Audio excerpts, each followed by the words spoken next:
Vamos a seguir hablando acerca de los cananeos, que fue la que vimos la semana pasada. Y para recordar, vamos a recordar rápidamente el árbol genealógico de los cananeos. Entonces dijimos que los cananeos descienden directamente de Cam. Y ya les digo dónde está, esperen un segundito. Génesis 10:15. Génesis 10:15, búsquenlo por favor. Génesis 10:15. Vamos a hablar entonces de los cananeos y hoy vamos a centrarnos un poco en la parte religiosa y la parte de la llegada de los filisteos, porque los filisteos no son cananeos. Ellos conquistaron una parte de esa región, matando a algunos de los tribus y haciendo más bien que los sobrevivientes de esas tribus que ellos aniquilaron, que eran todos cananeos, hicieran una gran coalición de naciones, formándose entonces, como lo denomina más adelante, los cananeos, así se denominaban ellos. Pero era más una coalición de lo que había restado de las tribus que no están cuando el pueblo vuelve con Josué. Entonces, Génesis 10:15. ¿Ellos vienen de Can? ¿Los cananeos? ¿De Caín? De Caín no, porque Noé es hijo de... viene de Sem, de Set. Sí, o sea, viene Set, ¿cierto? Ya sabemos que Abraham tuvo muchos hijos e hijas, ¿no? La escritura solamente menciona a 3. Adán tuvo a Abel, Caín y a Set, mencionados, ¿no? Mencionados.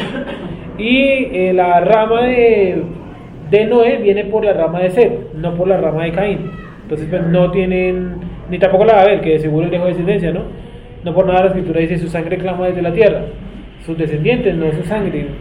Si ya está muerto, ¿cómo va a clamar, no? Eso no tiene sentido.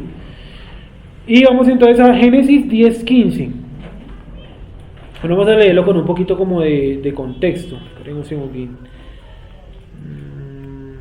Vamos a leerlo desde el 1. Dice: estas son las generaciones de los hijos de Noé, Sem, Can y Jafet, a quienes nacieron hijos después del diluvio. Estoy leyendo el 10:1. Ahora vamos a pasar al 15, pero no veo dónde sale Canaán. Eso lo leímos la vez pasada. Ah, ya, el 6. Dice Génesis 10:6. Los hijos de Cam, ¿cierto? Cus, Mizraim, Fut y Canaán. Ahora sí el 15.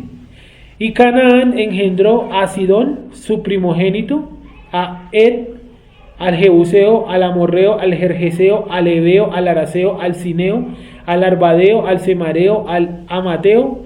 Después se dispersaron las familias de los cananeos. Y fue el territorio de los cananeos desde Sidón en dirección de Gerar hasta Gaza, en dirección de Sodoma, Gomorra, Adma, Seboín, hasta Laza. Estos son los hijos de Can, por sus familias, por sus lenguas, en sus tierras, en sus naciones. ¿Sí? Entonces los habitantes de Sodoma, Gomorra, Adma, Seboín y Segor eran también cananeos. Sí, pero no se sabe a ciencia cierta de cuál de las tribus de los cananeos eran.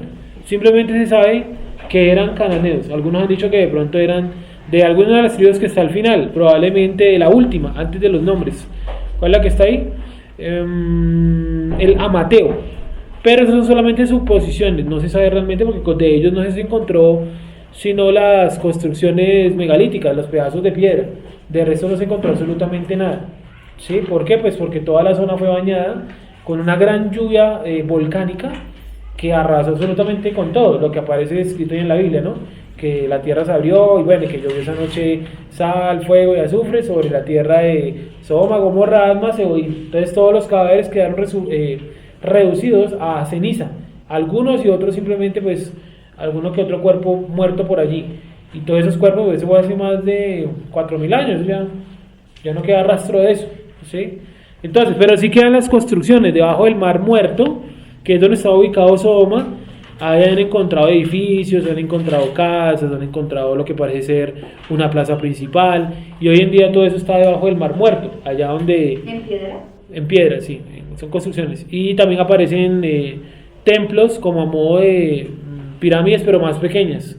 Y también edificios, por ahí hay harta imagen. Alguna vez lo vimos, ¿no? Cuando vimos a Gomorra, Adma, Seboín y Segor. Es decir, ¿por qué bajo el Mar Muerto? Es decir, antes el Mar Muerto no estaba ahí. No estaba, era más o menos una zona como así. Aquí en el río Jordán, que es el río más importante, no es el único, ¿no? Es solo el más importante de la zona. Y esto es lo que hoy en día es el Mar Muerto. Pero esto no se llamaba así, se llamaba era la Pentápolis. ¿Se acuerdan que eso lo vimos la vez pasada? Penta 5, ¿no? Entonces las 5 ciudades, Sodoma, Gomorra, Adma, Seboín, quedaban ubicadas en toda esta zona. Más o menos así. Y cuando existían esas ciudades no estaba ese mar, era simplemente una llanura. ¿Se acuerdan que cuando dividieron tierras con Lot, Abraham le dice a Lot que él que quiere coger y dice que no levantaron sus ojos, vio la tierra del amorreo y de Sodoma y Gomorra, que eran pastos muy abundantes? Dice, yo me quedo con esa parte. Abraham accedió y Abraham se fue a vivir al Negev, en la parte desértica. Y entonces el texto nos dice que todo esto era una planicie muy próspera. ¿El río Jordán? Hoy en día sí. ¿Y entonces antes dónde desembocaba el río? Seguía. Sí, era un río y aquí más abajo, toda esta zona de acá, aquí hay un delta. Todo ese delta ya desapareció. Un delta es una parte donde se rompe un río en bracitos. Toda esta zona de acá, que es toda la parte nororiental de Arabia Saudita. Todo eso se secó. ¿Por qué se secó? Con la creación del Mar Muerto. Bueno, entonces estaba todo esto aquí, todo esto era una planicie muy verde, muy fértil. Y después de lo que sucedió en Sodoma, Gomorra, Adma, Seboín y Segor, todo esto quedó una gran depresión. ¿Sí lo han visto ahí? ¿Se acuerdan que lo vimos la vez pasada? Que como que la tierra abrió y cedió, como que se hundió, se fue hundiendo. Y con el tiempo ese hueco que se formó acá, donde quedaban las ciudades, pues la lluvia y el paso del río Jordán formó lo que hoy en día se llama el Mar Muerto. El Mar Muerto va entre, perdón, el río Jordán, se llama el río Jordán, va entre el Mar Muerto y el mar de Tiberias. ¿Cómo es que le llaman en el Nuevo Testamento? ¿Galilea? El mar de Galilea, que está ubicado en la parte norte. Esperen que me quedó muy grande, es un poco más pequeño en proporción al Mar Muerto. ¿Todo eso tendrá que ver con el azufre y todo ese asunto de que llovió, todo ese asunto? Sí, por ahí hay un video que se llama Sodoma, Gomorra, Adma, Seboín y Segor, o simplemente colóquelo Sodoma y Gomorra de Michael Root, y él explica ahí, va hasta allá, hasta la zona, y hace la investigación y todo, y muestra con imágenes y con detalle en la zona de qué se trata. ¿Sí? No, se abrió la tierra, o sea, hubo una explosión, y cuando hay una explosión volcánica, por lo general la tierra se abre, pero parece que la apertura que hubo acá es impresionante. Ustedes pueden ver, por ejemplo, un mapa de fallas. Sí, sobre el nivel del mar, está a 920 y algo de metros debajo del nivel del mar. O sea, es una depresión allá metida. O sea, que es bien profundo. Sí, o sea, tú vas en la carretera y la carretera empieza a descender. Pero el mar, el nivel del mar te quedó acá. Sí, o sea, en caso de un tsunami, supongamos, hay un tsunami acá, pues esta zona se inundaría rapidísimo. Pero está metida. ¿Tendrá algo que ver con lo de Sodoma y Gomorra? Sí, como le digo, esto antes no era una depresión, eso era una llanura. Y esa llanura se abrió, se dio y explotó todo eso ahí. Aquí, si ustedes ven un mapa en internet, si quieren lo pueden buscar, un mapa de fallas geológicas. Hay muchas fallas geológicas. Aquí hay una que es impresionante. Básicamente hace como este movimiento, es como un zigzag, así.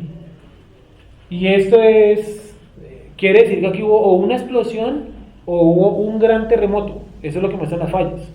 Aquí en Colombia hay una falla. ¿Se han visto dónde quedó ubicado Chocó? ¿Cierto? Bueno, entre Chocó y Antioquia hay una falla geológica. No, tiene otro geológica. Esa falla geológica está generando que en Colombia estén haciendo una nueva cordillera, es decir, se abrió la tierra, está abierta la tierra y de ahí están brotando unas montañas. Se cree que por allá en 200, 300 años las montañas ya se van a empezar a ver, ahí están brotando.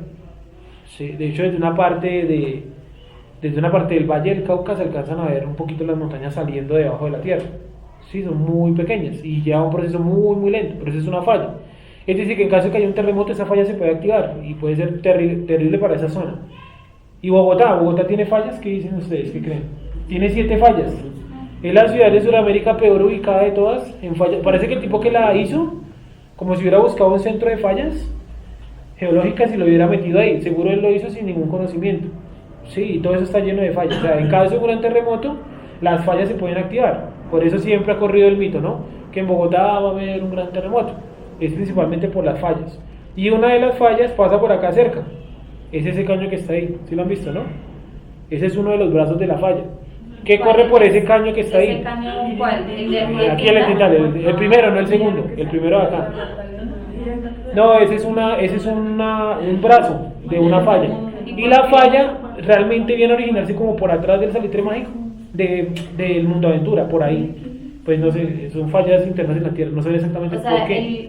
¿cómo así ese hueco en la tierra es una falla? Sí, O sea, ese, particularmente ese. Sí. Viene de Plaza de las Américas, recorre todos esos barrios, el Galán, Sí, no sé, entonces, toda la calle América, ¿cierto? Y viene a salir por allá hasta un municipio que se llama El Rosal. Allá atrás, detrás de la invasión. Pues se esa llama El falla Rosal. sí se ve. Pues se ve, sí, pero no, o sea, lo que tú ves es algo corto por donde está cayendo el río, pero debajo de la tierra es más profundo. Sí, son 7 fallas. Entonces yo no sé por qué, bueno, pues casualidad, ¿no? Como que si hubiera un Bogotá es una gran casualidad. Entonces, no, el caño, el río, ¿sí? Ese brazo. ¿Listo? Voy a seguir entonces con el tema. Entonces, está aquí, este sistema de que un río corra entre dos lagos se llama así, endorreico. Endorreico. Cuando un río corre entre dos lagos. Y ese sistema endorreico solamente hay 3 más en el planeta. Este es el más importante, el del río Jordán. ¿Sí? ¿Por qué es el más importante? Porque la zona que corre, pues es uno de los países más importantes del mundo, Israel. Sí, hay otro que queda en Ucrania y otro creo que queda en Rusia o en Siberia, en Chechenia, por allá. Entonces, está acá esto y los cananeos habitaban toda esta zona. Toda esta zona era de ocupación cananea. Voy a seguir acá para no dañar ahí. Toda esta zona era de ocupación cananea. Ese era como el territorio original de los cananeos, más o menos. ¿Sí? Más o menos.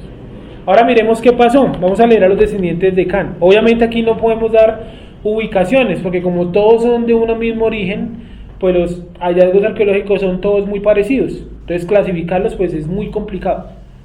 Entonces, leamos el 10-15. Dice, y Canaán engendró a Sidón, su primogénito, a Het, al Jebuseo, al Amorreo, al Jerjeseo, al Ebeo, al Araceo, al Cineo, al Arbadeo, al Samareo y al Amateo. Después se dispersaron las familias de los cananeos. Fue el territorio de los cananeos desde Sidón desde Sidón en dirección de Gerar, hasta Gaza en dirección de Sodoma, Gomorra, Adma, Seboín, hasta Laza. Estos son los hijos de Cam por sus familias, por sus lenguas, en sus tierras, en sus naciones. Listo, hasta ahí era lo que habíamos leído la vez pasada. Ahora vamos a ir, por favor, entonces ya les digo, a Josué capítulo número 15. Josué 15:62. ¿Cuál? Perdón. Josué 15:62. Ya no me dirán más en aquel entonces, Señor. Pero me digo cómo ese versículo. ¿Cómo dice? Josué 15:62. ¿Leo? Sí. Nitzán, la ciudad de la sal, y Engadi, 6 ciudades con sus aldeas. Siga. ¿Eso es? Mas a los jebuseos que habitaban en Jerusalén, los hijos de Judá no pudieron arrojarlos, y ha quedado el jebuseo en Jerusalén con los hijos de Judá hasta hoy. Listo. Hasta hoy, cuando se escribió ese libro, el libro de Josué. No hasta hoy, 2019, no sé. Sí, obviamente no. Hasta ese momento vivían en Jerusalén los jebuseos. Los jebuseos son los dueños, como lo vimos esta mañana, del campo donde después se va a construir el templo. ¿Quién compró ese campo? Lo compró directamente David. ¿A qué precio lo costó? Lo compró a precio de oro. O sea, no, tampoco fue que lo compró regalado y no lo quiso recibir regalado. ¿Por qué? Porque los jebuseos habían resistido durante muchísimo tiempo en ese territorio. Ahí está la prueba, en el libro de Josué. Vuelve a leer ese pedacito, por favor. El 15:60 y ¿qué? 3. Mas a los jebuseos que habitaban en Jerusalén, los hijos de Judá no pudieron arrojarlos, y ha quedado el jebuseo en Jerusalén con los hijos de Judá hasta hoy. ¿Sí ven? Los jebuseos, ¿se acuerdan que les había dicho que fueron los últimos en ser expulsados? Lo estamos leyendo de primero. Los jebuseos están ubicados más o menos acá. Voy a colocar aquí, ¿qué coloco como para distinguir? Voy a colocar aquí el triángulo. Este es Jerusalén. El triángulo es Jerusalén. ¿Listo? Bueno, entonces los cananeos se dispersaron más o menos por todo este territorio. Dice que estos fueron los hijos de Can, cada uno de su tierra, cada uno de su territorio, con sus propias lenguas, con sus propias costumbres, ¿cierto? Bueno, ahí están entonces los cananeos. Ahora vamos a mirar un segundo una ciudad a la que llegó Abraham, Génesis 11:31. Génesis 11:31. Ahí mismo, donde estábamos ahorita. Abraham, ¿de qué línea viene? De Noé. ¿Desde Noé de qué línea viene? ¿De Sem, de Cano, de Jafet? De Sem, ¿cierto? Por eso se llama también semita. Y el sentimiento contra Israel no es anti-israelita, es antisemita, ¿cierto? ¿Por qué? Porque viene de esa familia. Las tribus semitas no es solamente los hebreos, hay más tribus semitas, por ejemplo los arameos, ellos son una tribu semita. ¿Por qué semita? Porque su antepasado en común, ¿cuál es?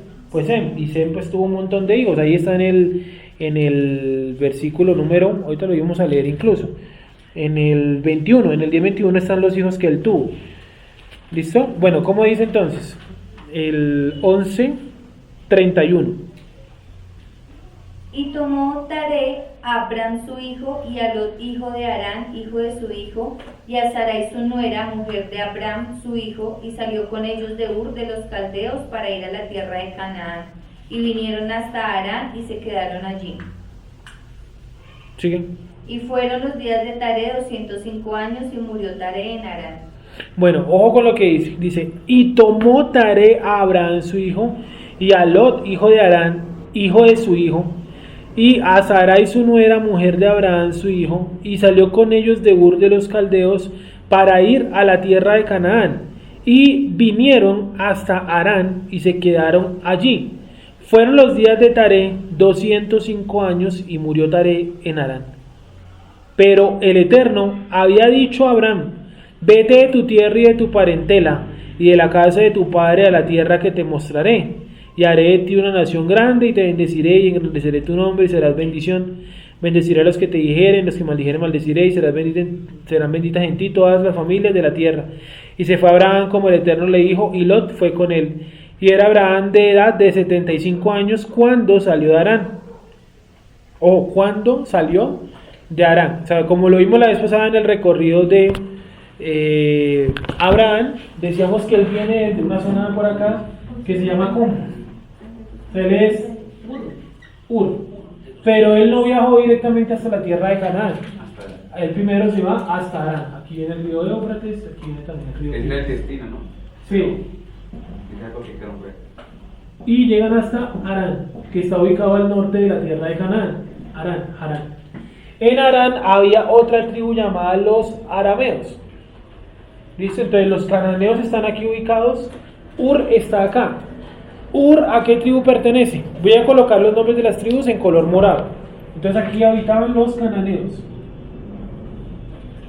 Cananeos, que son, entiéndase todos los nombres que leímos la semana pasada.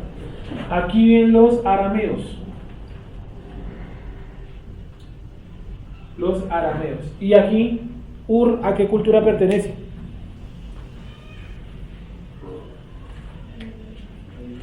A los babilonios.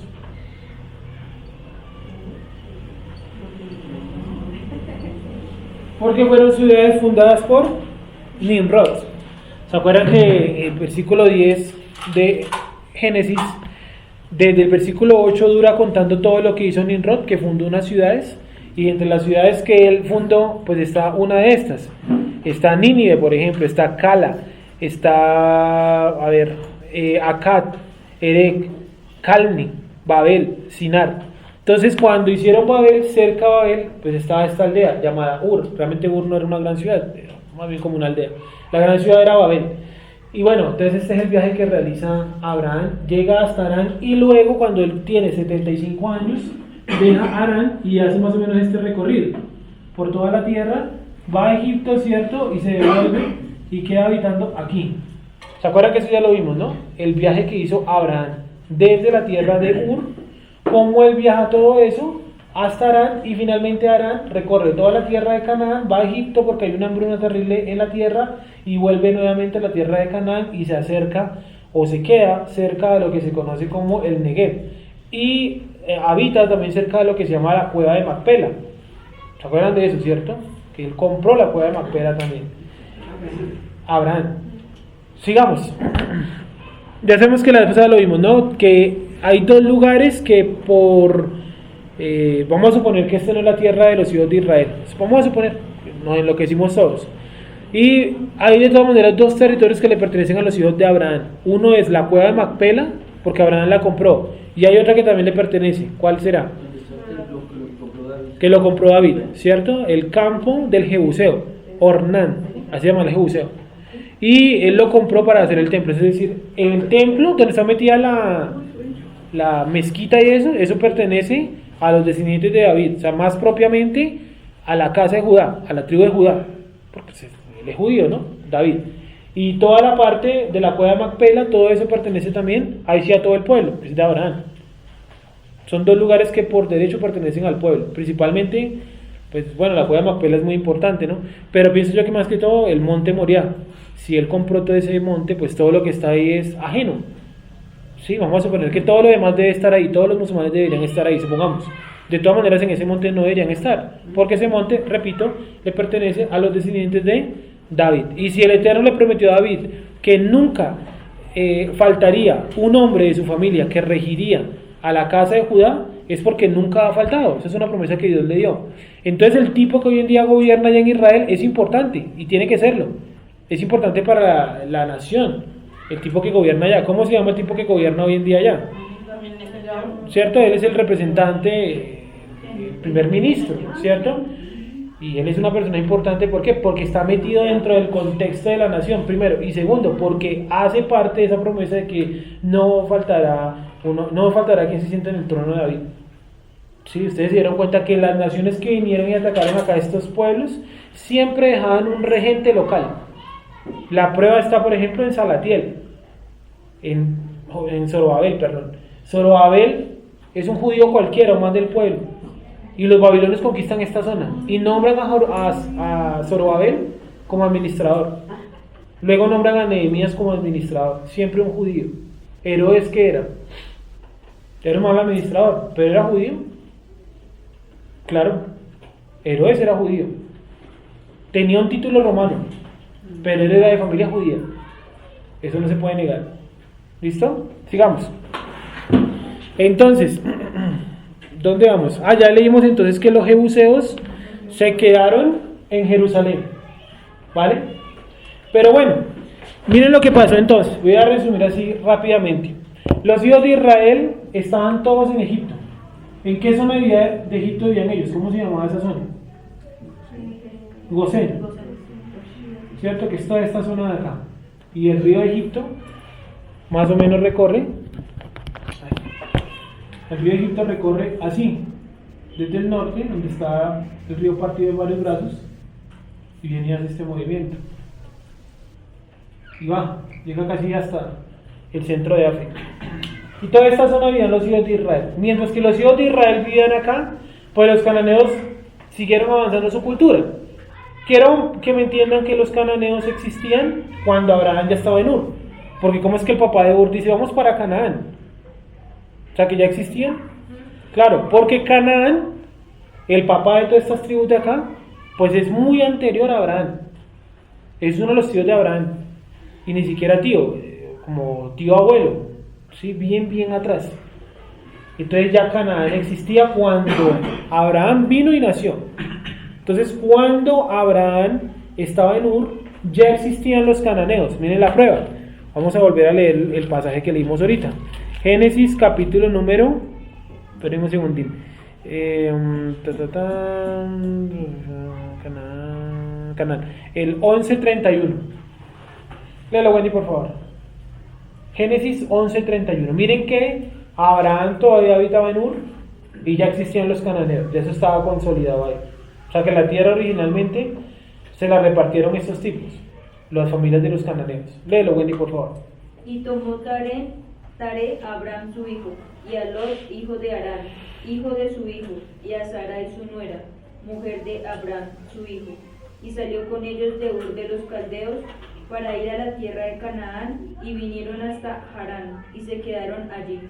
Y fueron los días de Tare 205 años, y murió Tare en Harán. Listo, en Harán. O sea, Tare no conoció Canaán. Por lo menos no vivió en Canaán. Dice que murió en Harán, donde habían llegado. ¿Cierto? Llegaron a Harán y él murió allí. Entonces están los cananeos ya asentados en la tierra. Es decir, sacarlos no va a ser fácil. Y no fue fácil. ¿sí? Ni siquiera con guerra eran tan fáciles de sacar. Hagamos de cuenta que usted ya lleva aquí asentado en esta ciudad durante 40 años y llega un pueblo extranjero a sacarlo a la fuerza. Pues no es fácil tampoco que le quiten su arraigo a ese terreno. Pero miren entonces lo que sucedió. Los hijos de Israel, bueno, Abraham hace ese viaje, llega hasta acá, ya sabemos lo que pasa, Isaac, Jacob, José se los lleva a vivir acá. Mientras que los hijos de Israel están acá, aquí en Canaán, sucede algo que no estaba todavía, que no estaba como entre los planes de los cananeos. Llega un pueblo de esta isla. Esta isla se llama, hoy en día, se llama Chipre. Y llegan, y este pueblo se llama los pueblos del mar. Y van a ser denominados con este nombre. Dice Chipre no es un mismo que era Malta. Filisteo. No, Malta es otra isla, más para este lado. Y está otra que es Cerdeña, es otra isla pequeña ahí. Córcega también.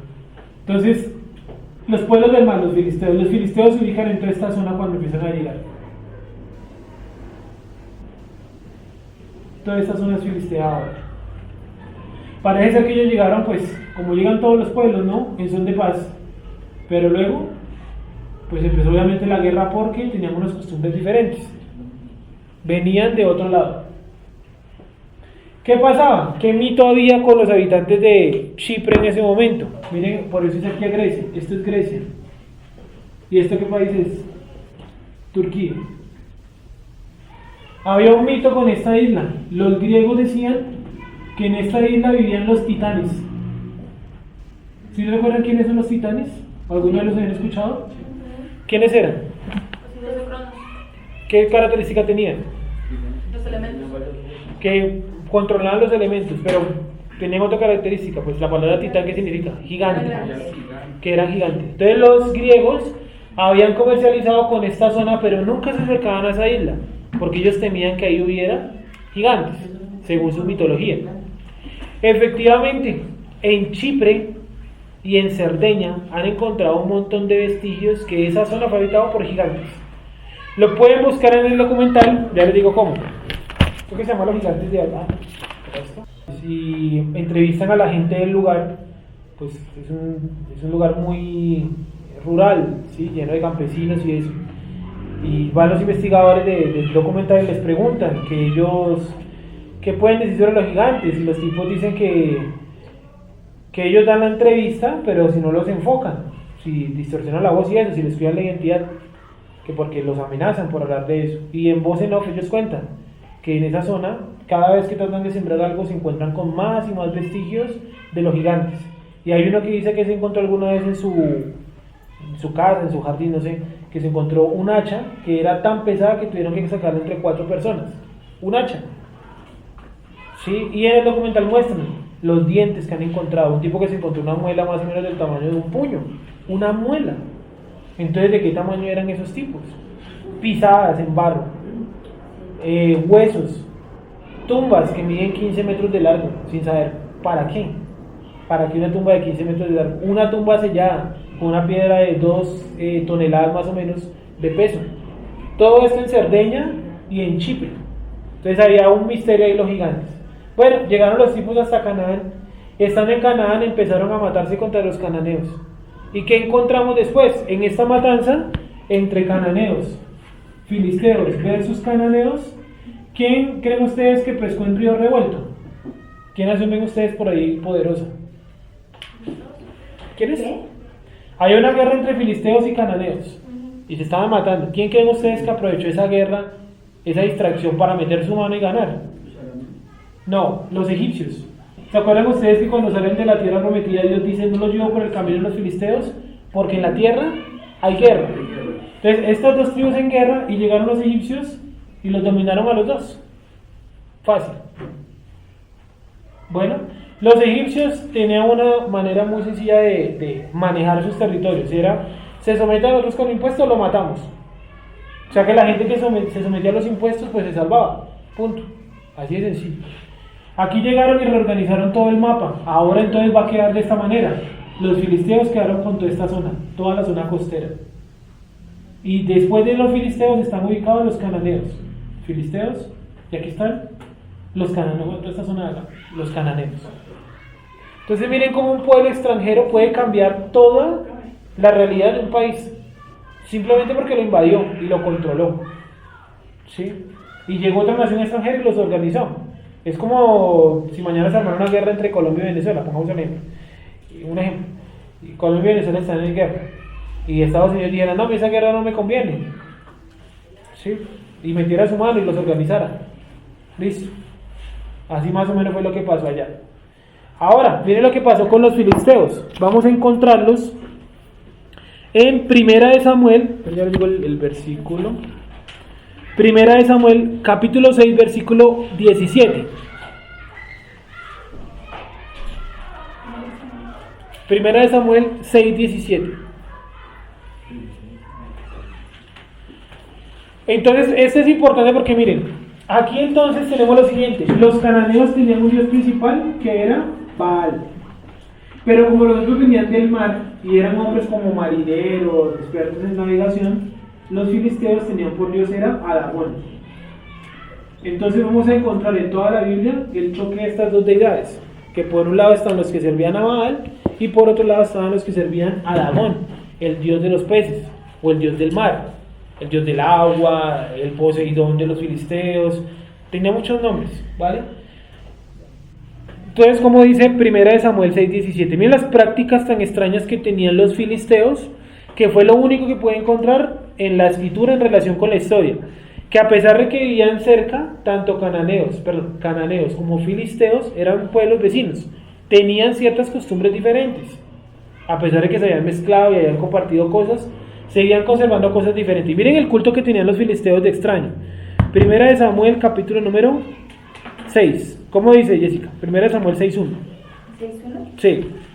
Dice: estuvo el arca del Eterno en la tierra de los filisteos 7 meses. Entonces los filisteos, llamando a los sacerdotes y adivinos, preguntaron: ¿qué haremos del arca del Eterno? Hacednos saber de qué manera la hemos de volver a enviar a su lugar.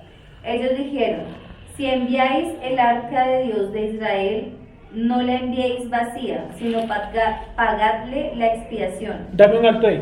Vamos a leer mejor en el capítulo número 5 para que nos ubiquemos bien qué es lo que está pasando. Coloco el contexto del 1, 2, 3 y 4, es la vida de Samuel, el nacimiento de Samuel. En el capítulo número 2, 3 y 4 están narrando que los filisteos se robaron el arca de la alianza. ¿Cómo se la robaron para que no tocarle y no se la murieran? Dicen que de los palos que tenía puesto. No se sabe realmente cómo. También puede ser. Sí. Lea, Jessica, por favor, el 5. 1. Cuando los filisteos capturaron el arca de Dios, la llevaron. Cuando los filisteos capturaron el arca de Dios, la llevaron desde Ebel-Ezer a Asdod. Y tomaron los filisteos el arca de Dios y la metieron en la casa de Dagón y la pusieron junto a Dagón. Alto ahí. Ahí está la aparición del dios Dagón, ¿sí o no? Pero no hemos llegado todavía al culto. Entonces la metieron en el templo de su dios Dagón. El dios Dagón era mitad pescado, mitad ser humano, con una corona como si fuera la boca de un pescado. Sigue. Y cuando al día siguiente los de Asdod se levantaron de mañana, he aquí Dagón postrado en tierra delante del arca del Eterno, y tomaron a Dagón y lo volvieron a su lugar. Y volviéndose a levantar de mañana el siguiente día, he aquí que Dagón había caído postrado en tierra delante del arca del Eterno, y la cabeza de Dagón y las 2 palmas de sus manos estaban cortadas sobre el umbral, habiéndole quedado a Dagón el tronco solamente. O sea, la parte del pescado. Sí, ¿eso quién lo hizo? Obviamente pues, la presencia divina, ¿no? Que lo hacía arrodillar delante de la propia arca. Cuando dice que lo volvieron a su lugar, ¿es que lo volvieron a esculpir o...? Lo enderezaron. Ah, Sí, ¿Lo qué? enderezaron, porque dice que apareció como doblado delante del arca. por esta causa los sacerdotes de Dagón y todos los que entran en el templo de Dagón no pisan el umbral de Dagón en Asdod hasta hoy. Hasta hoy, pero no hasta hoy porque eso no existe. O sea, hasta hoy cuando fue escrito el libro de Primera de Samuel, que fue escrito una parte por Samuel como hasta el capítulo 17 cuando él está a punto de morir, y luego la otra parte la escribe Natán, el profeta, el mismo que le dijo a David: tú eres aquel hombre, vas a morir, ¿cierto? Sigue. Y se agravó la mano del Eterno sobre los de Asdod y los destruyó y los hirió con tumores en Asdod y en todo su territorio. Los hirió con tumores. Sí.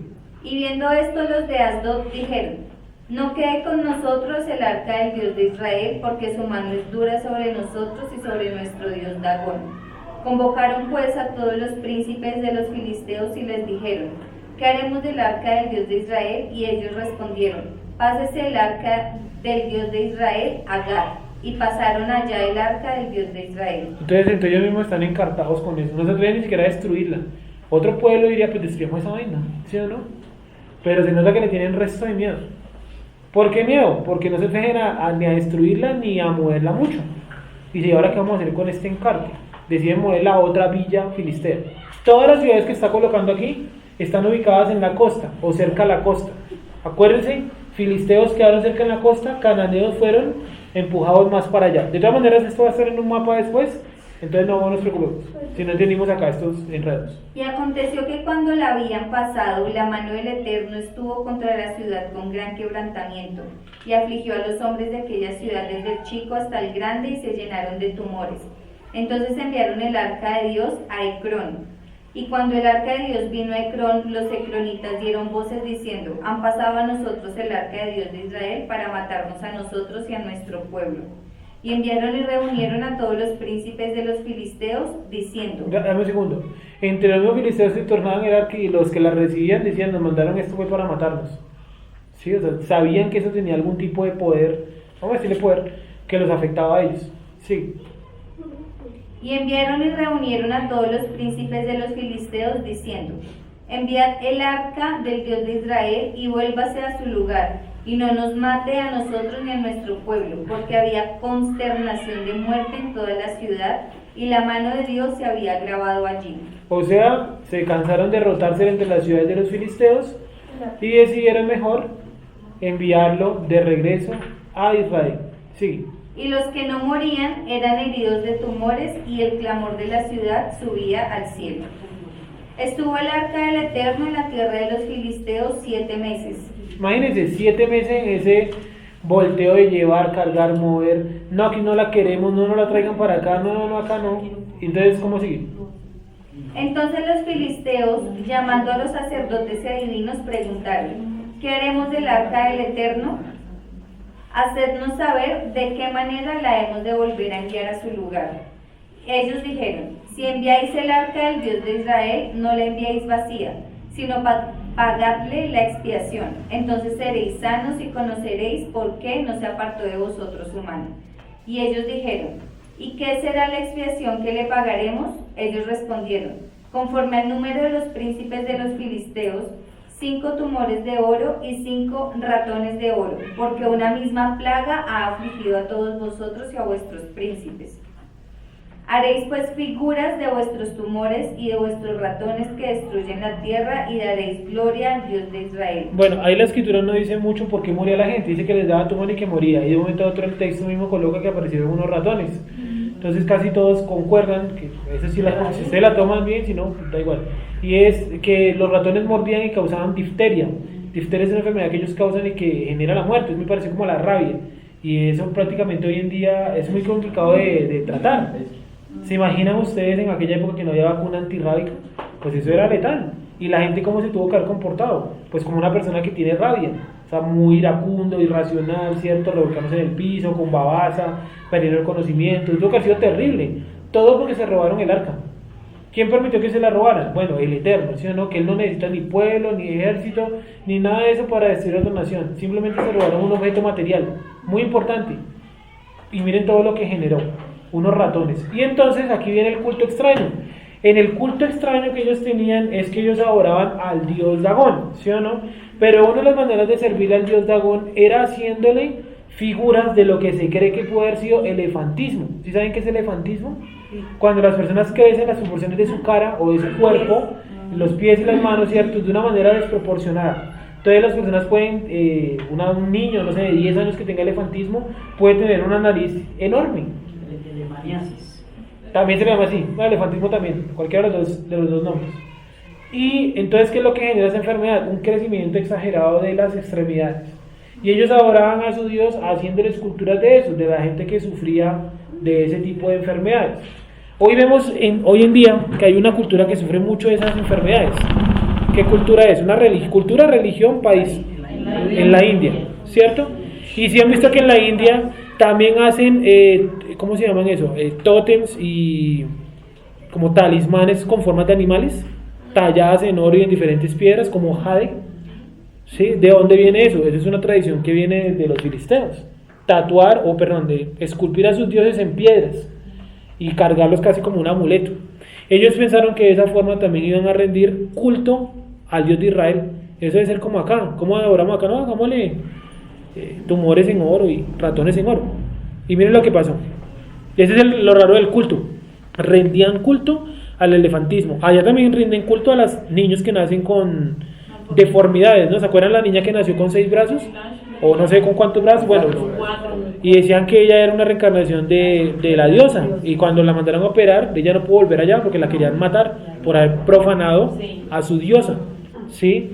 Y hay otro, por ejemplo, que nació con unos tumores acá grandísimos y le decían el hombre corteza, porque la piel era así como la corteza de un árbol.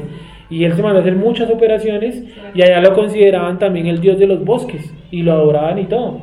Es más, me parece curioso que en el documental del tipo, él dice que gran parte de la financiación para sus operaciones fue la gente que le entregaba oro porque lo consideraban un dios.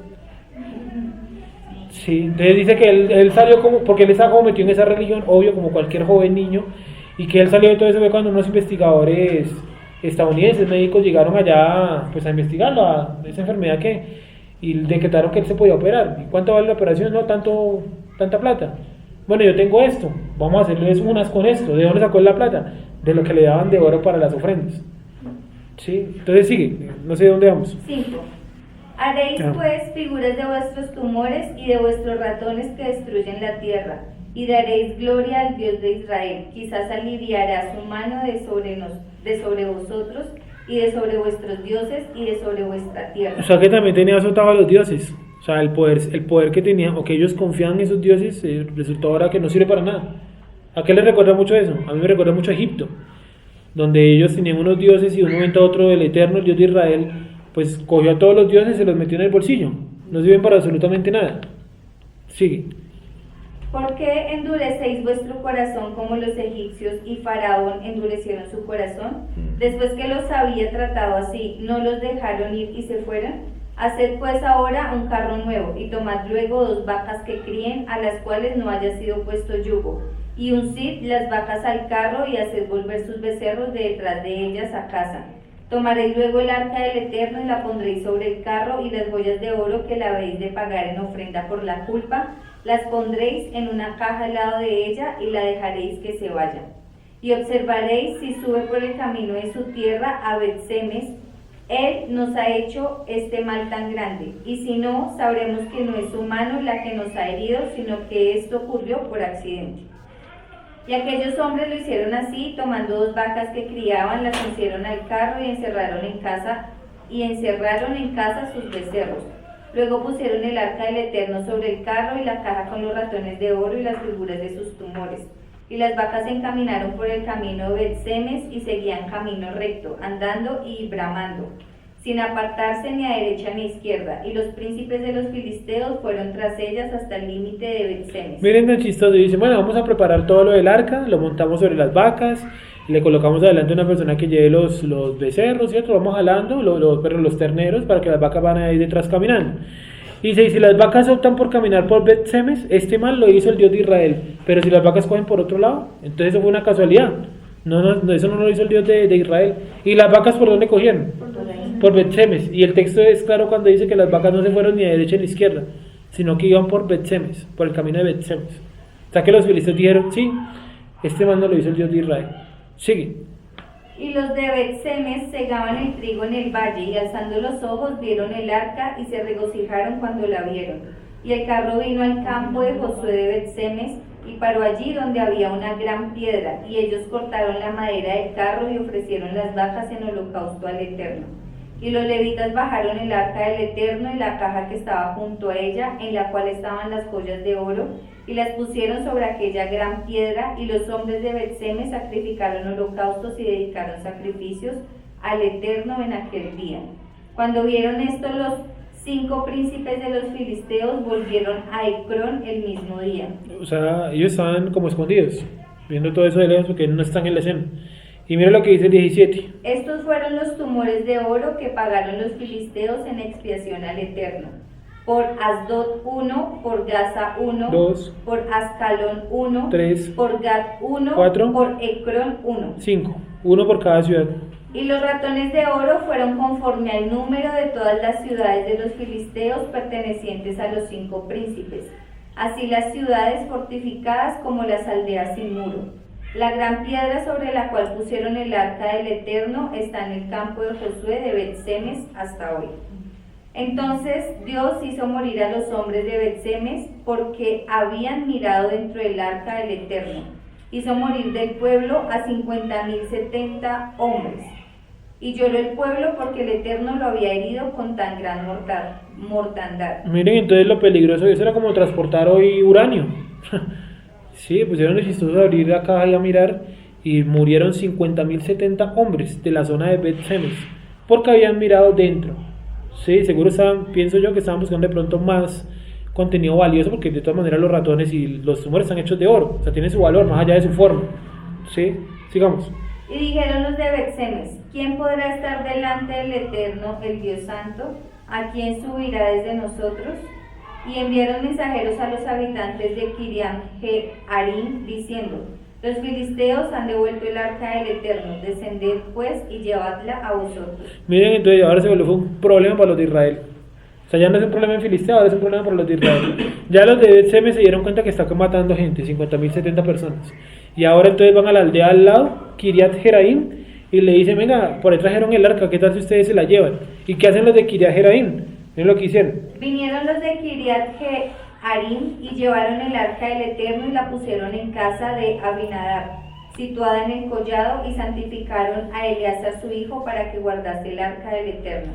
Desde el día que llegó el arca a Kiriat Jearim pasaron muchos días, 20 años, y toda la casa de Israel lamentaba en pos del Eterno. Casi nada, ¿no? 20 años duró ya escondida, o guardada, más que escondida, guardada en un granero, en un cobertizo. Sí, así sería también el miedo y el respeto que le tenían. Y dice que la gente iba hasta allá y se lamentaba en pos del Eterno. No se atrevían a moverla ni siquiera.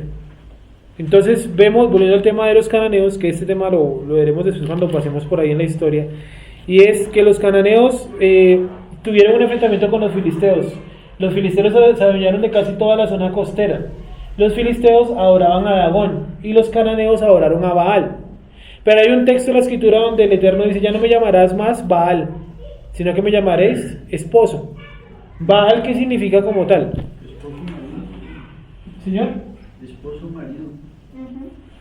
O señor también, ¿sí o no? Vamos a mirarlo. Oseas 2. 2:14. Oseas 2:14, ¿sí? Oseas 2:14. Oh, no, ya es muy largo, por ahí está porque es que desde el 14 dice que los atraerá y los llevará al desierto. No, es el 16. 16. Lee el desde 14, por favor. Pero he aquí que yo la atraeré y la llevaré al desierto y hablaré a su corazón. Y le daré sus viñas desde allí y el valle de Acor por puerta de esperanza. Y allí cantará como en los tiempos de su juventud y como en el día de su subida de la tierra de Egipto. En aquel tiempo, dice el Eterno, me llamarás Ishi, esto es, mi marido, y nunca más me llamarás Baali. ¿Qué significa? Señor. Mi Señor. ¿Sí? Entonces está diciendo que en un tiempo futuro, cuando el Eterno nos lleve nuevamente a la tierra de Israel, no le volveremos a llamar que mi Señor, Baali, le llamaremos como Ishi, mi marido. ¿Pero eso lo de las bodas del cordero? Sí, es después de eso. Ya no le diremos más Señor.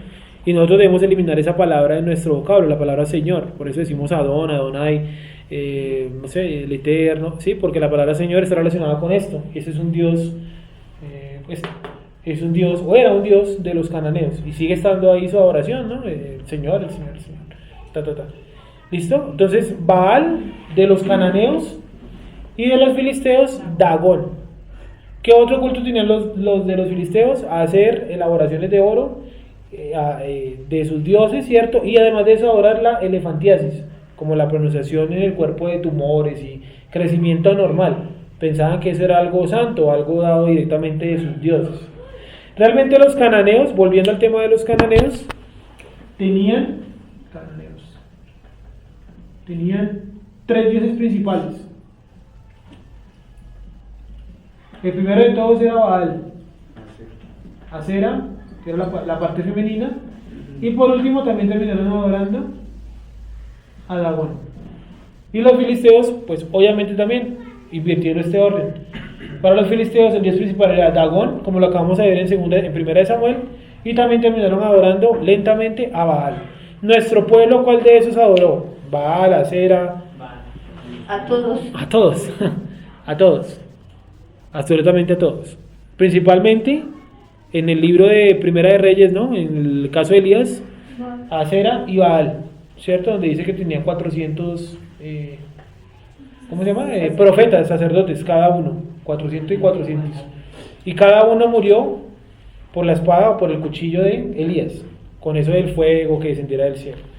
Sigamos, vamos a ir ahora a Josué 11:21.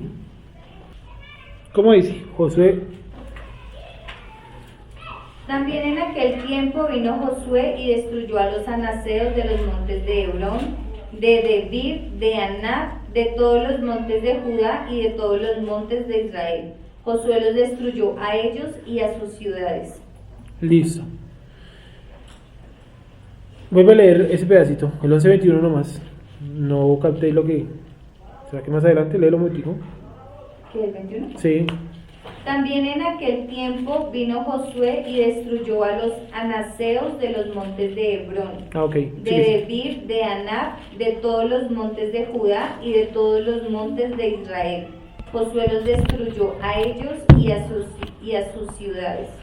Listo. Entonces resulta que aquí ya está mostrando que los filisteos no se conformaron con quedarse en la zona costera, sino que ellos se extendieron hasta este lado, que es toda la parte montañosa, donde está el río.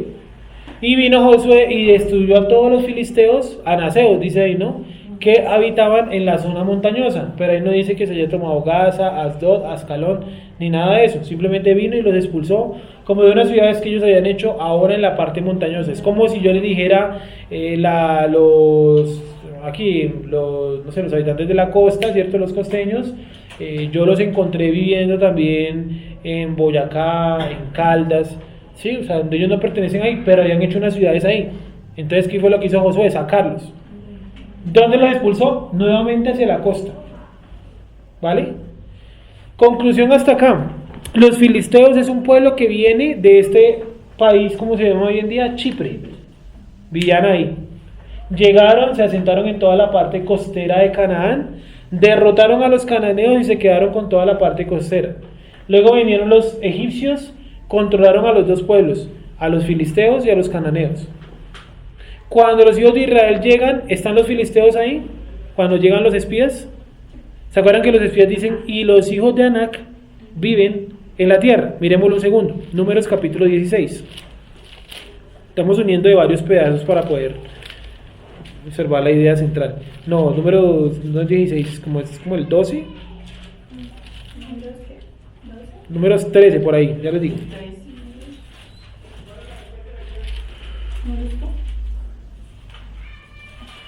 Números 13.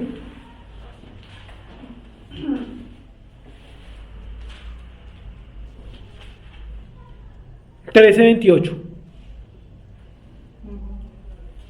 ¿Cómo dice?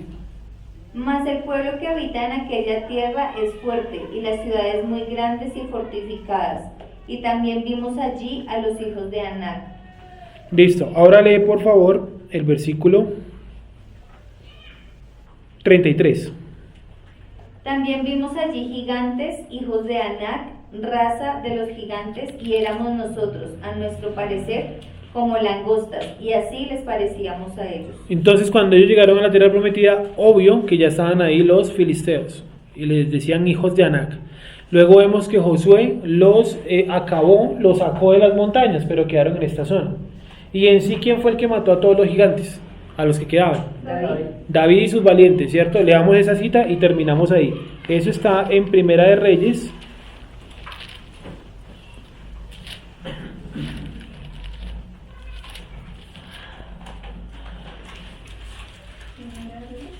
Segunda de Samuel, capítulo 21, versículo 18. Segunda de Samuel 21, 18.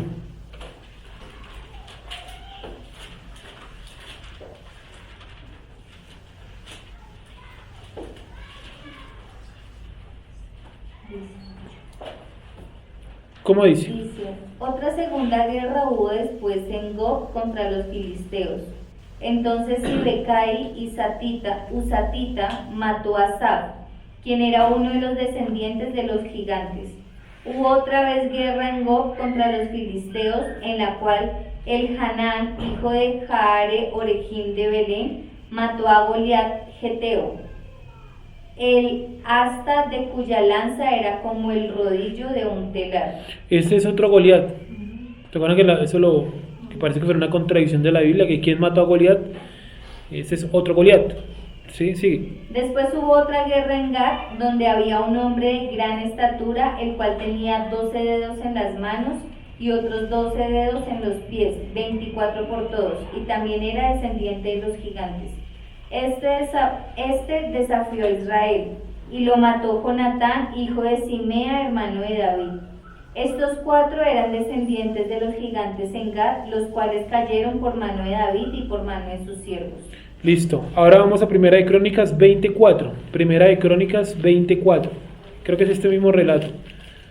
Primera de Crónicas 24.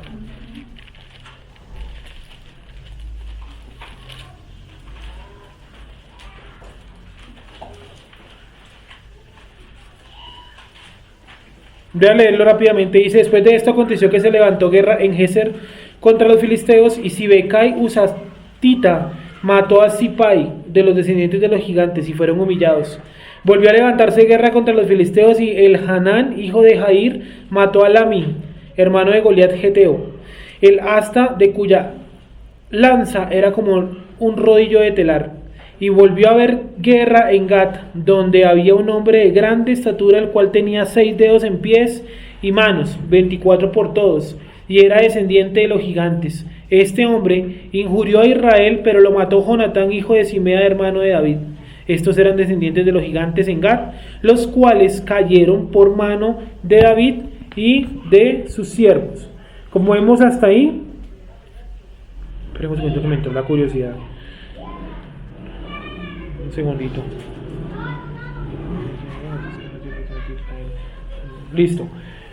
Como se dan cuenta, ahí están los gigantes, ¿sí o no? Y los gigantes fueron acabados del todo, los hijos de Anac, por David. Entonces, cuando ustedes lean en el libro de Josué, que Josué los acabó pero de la parte montañosa, como lo leyó ahorita Jessica, los expulsó a la zona costera. Vamos a confirmarlo nuevamente. Josué 11:22. Vamos a leer el 21, el 22 y el 23. Voy haciendo el resumen final. Los filisteos, un pueblo que vino del mar, se asentaron en la costa de la tierra de Canaán. Estando en la costa de la tierra de Canaán, hicieron una guerra contra los cananeos. La guerra, se mataron, se exterminaron entre ellos. Los filisteos llevaban bastante ventaja y llegaron los egipcios y los controlaron a los dos. Pusieron paz en la región a la fuerza. Luego, con el tiempo, los filisteos van a estar ubicados en toda la zona costera y van a tener por dios principal a Dagón.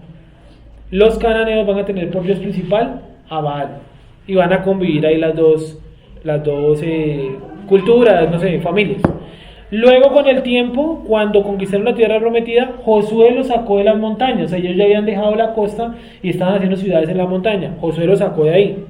Y quedaron viviendo solamente en Gaza, Asdod y Ascalón, en toda la costa.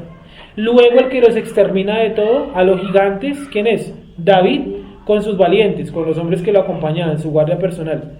Ahora sí vamos a leer Josué 11:21 hasta el 23. Dale. También en aquel tiempo vino Josué y destruyó a los anaseos de los montes de Hebrón, de Debir, de Anab, de todos los montes de Judá y de todos los montes de Israel. Listo, de todos los montes. Ahora miren lo que hace. Sigue con el 22. Josué los destruyó a ellos y a sus ciudades. Ninguno de los anaseos quedó en la tierra de los hijos de Israel.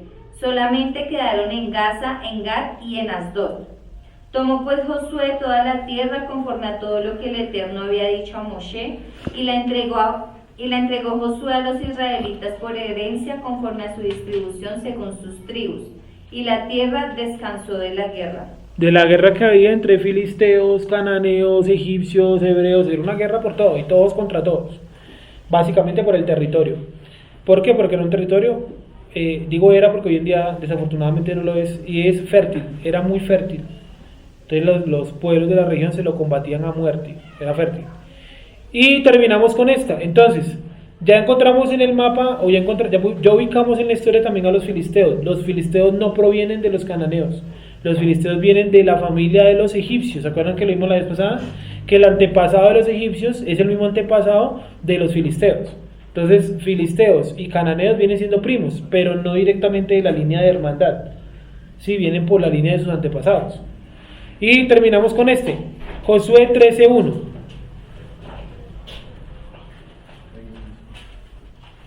Ahí nomás, creo que es el versículo que sigue. Sigue. Siendo Josué ya viejo, entrado en años, el Eterno le dijo: Tú eres ya viejo, de edad avanzada, y queda aún mucha tierra por poseer. Esta es la tierra que queda, todos los territorios de los filisteos y todos los de los jesureos. Entonces, espérame un segundito. Todos los territorios de los filisteos, es decir, faltaba por conquistar toda la zona costera. Eso hasta el día de hoy es un problema. La franja de Gaza, ¿dónde está ubicada? Hoy, voy a encerrarla aquí en una línea negra. La franja de Gaza es más o menos de este territorio, sino un poquito más pequeño tal vez, un poquito más angosto. La misma zona que en la antigüedad, pues ya era un problema para nuestros antepasados. Sigue. Y todos los de los jesureos, desde Sijor, que está al oriente de Egipto, hasta el límite de Ecrón al norte, que se considera de los cananeos, de los 5 príncipes de los filisteos. Alto. Los 5 príncipes de los filisteos, que fueron los mismos que aparecieron en el libro de Samuel. Voy a leerlos. Gaseo, de Gaza. Asdodeo, de Asdod. Ascaloneo, de Ascalón. Geteo, de Gat. Y Ecroneo, de Ecrón. Las 5 ciudades de los filisteos. ¿Listo? Pueblo que vino del mar, se asentó en Canaán. O sea, ellos también son extranjeros. Tal cual como era Abraham. Abraham también era extranjero en esa región. También los Abeos, al sur toda la tierra de los cananeos y Mejara, que es de los sidonios, hasta Afec, hasta los límites del amorreo. Miren todo lo que le quedó por conquistar a Josué. ¿Por qué? Porque la escritura dice ahí que él era ya muy viejo y no tenía ya fuerza para ir a la guerra. Después de Josué, ¿qué época viene? Los jueces. Y después de los jueces, la época de los reyes de Israel. Es cierto que los reyes de Israel son solamente 3. ¿Cuáles son los reyes de Israel? Saúl, David y Salomón, ¿cierto? Y luego viene la época de las 2 casas, la casa de Israel al norte, casa de Judá al sur, y ahí sabemos que el primer rey del norte fue Jeroboam, el primer rey del sur, Roboam, y de ahí para allá, bueno, los nombres que están ahí. Después de la época de los reyes, ¿qué viene? La destrucción del primer templo, la época de los babilonios, la época de los babilonios. Después de los babilonios ya viene con lo que estamos viendo los miércoles, babilonios, persas, griegos, romanos, católicos, bizantinos, musulmanes, imperio otomano, imperio británico, tierra de Israel, nación de Israel, el país de Israel. ¿Listo? Entonces, pues, como se dan cuenta, todavía queda harto por mirar. No hemos terminado todavía los cananeos, nos falta un poquito más de la parte religiosa, que me centré más que todo en los filisteos. ¿Preguntas hasta ahí? ¿No? ¿Todo claro? Venga, a ver qué otro de pronto por acá. ¿Qué otro texto tenemos que haya quedado sin leer? Josué 24, 22, a ver qué dice. Me lo tengo acá anotado, pero no sé qué. Josué 24, 22. El pueblo entonces dijo a Josué: Dame un segundito. No. 24, 22. Y Josué respondió al pueblo. No, este no debe ser, espérame un segundito. No, 24-23, ya me acordé por qué. 24-23. Quitad pues ahora los dioses ajenos que están entre vosotros, e inclinad vuestro corazón al eterno Elohim de Israel. O sea, ellos llegaron a la tierra prometida, se comprometieron a cumplir toda la Torah, ¿cierto? Entraron a la tierra prometida, la conquistaron, y de todas maneras Josué antes de morir se les dice: quiten de entre ustedes los dioses ajenos que tienen. O sea, que el pueblo realmente nunca hemos dejado de ser idólatras. Y era la recomendación final, porque miren que el siguiente versículo que dice: muerte de Josué. Sí. Bueno, dejémoslo hasta ahí. Era por eso que lo habíamos anotado.